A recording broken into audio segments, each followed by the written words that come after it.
someone in Ravi's position.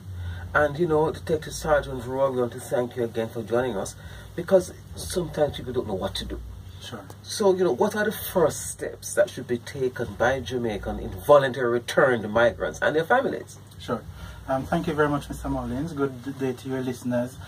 Certainly this is a topical issue, the issue of involuntary returned migrants, which date way back. In fact, our first record of a person being involuntary return was goes back to Marcus Garvey. Oh, yes, Marcus Garvey. And certainly Marcus Garvey is an example of a person who has been involuntarily returned and has made substantive contribution to not only Jamaica but the world, and that is the message we are sending.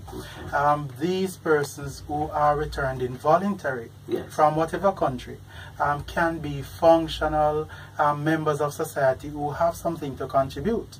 And certainly the statistics are clear regarding the number of persons that have been sent home. Certainly somebody in Ravi's position, it is the normal story of the average person who has been returned and want to be reintegrated back into the Jamaican society. Yes. Want to seek job, want to seek social protection, and want to just reintegrate back into society and be productive members of society. And certainly that is where PIOJ comes in, along with the JCF. Yes, and that's so very important. I can recall a young man who saved that little fellow from drowning. Yes. And he in fact risked his life.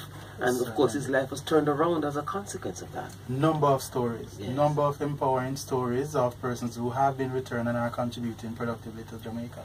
Absolutely. But in terms of community, how can community and faith-based groups now respond to involuntary migrants who have no support other than a place to stay? Sure. One of the features of this form of migration has been a level of discrimination. And certainly we expect that faith-based institution and non-government organization as well as government organization to seek to reduce discrimination by providing opportunities for persons who have been returned involuntarily. And certainly a number of Jamaicans refer to this category of persons as deportees. But going forward, what we want to refer to them as are involuntary returned migrants, because the name deportee within itself has some level of discrimination attached to it.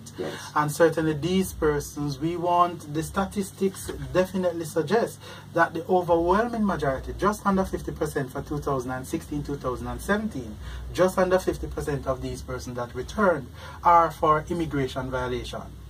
And are not hardened criminal activities. And therefore what it means is that these persons do not have extensive and extreme criminal antecedents, and therefore there is nothing that prevents them from being functional members of society. So what we need faith-based organizations to do, and community groups, is to find ways to reintegrate these persons into society and allow them to contribute to their fullest potential. Absolutely. And I can attest to this, because some years ago a young man was deported to Jamaica from the US. He left Jamaica and was 2 years old, and when he was deported he literally had no one. We had to provide some assistance for him, and today he has a successful business. Very well. Yeah, so it just shows that let's not stigmatize people. Certainly. Yes? Can you give us an indication now as to the trends in the trafficking of persons and how they can protect themselves from becoming victims in this regard?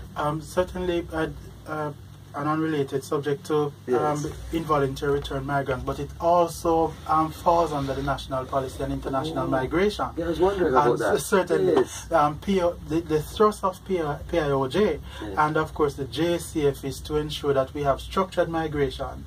And one of the issues that plagues us is the issue of human trafficking, and a number of our young people are becoming victims to prank recruitment, job recruitment. And one of the trusts that we want to initiate and seek to advance is to educate our young people in this regard, to say to them that you must seek credible information. We know that there's a need for employment, but what we want you to do is verify recently the JDF had an instance where over 2,000 persons turned up at their location because of a fake job publication. We want people to verify with credible entities, whether it be the media, a JP or a pastor, HR professional, call the Ministry of Labour and Social Security to verify these sources of employment before we take steps to take advantage of them. And that will go a far way in preventing our people from becoming victims of human trafficking. And Sergeant Rowe, there are two cases now. I can't say it is a case of human trafficking. People are concerned about two young ladies who responded to advertisements for jobs, I think, in the western end of the island, and nothing has been heard of about them since then. It could very well be. So it's very important to ensure that you check and to verify, in fact, what is being put out there, whether it is accurate and true. It is extremely important, because one of the things that human trafficking, the persons involved in human trafficking do, is to seek to exploit the vulnerability of our people. And one of those vulnerability areas is a need for employment, a need for a source of income, and they will use this avenue as one to lure people into the illicit human trafficking trade. Yes, and it's a huge concern globally. Huge globally, and the JCF has been doing a lot of work in this area. Mr. Berry and his team at CTAC certainly has been doing a lot of work, and the human trafficking team has been doing a lot of work. So certainly there is information available out there that we are willing to share, that is available to persons who are interested in knowing about this area and knowing about how they can prevent themselves from being victims. Now, in relation to the involuntary returned migrants, assimilation, how can we help, and how do they prepare? Because sometimes they come back, they have no skills. Is there anything offered for them to sort of guide them? They may have medical needs and so on. Certainly. From my experience being the head of the deportee monitoring unit previous to joining the Police Federation,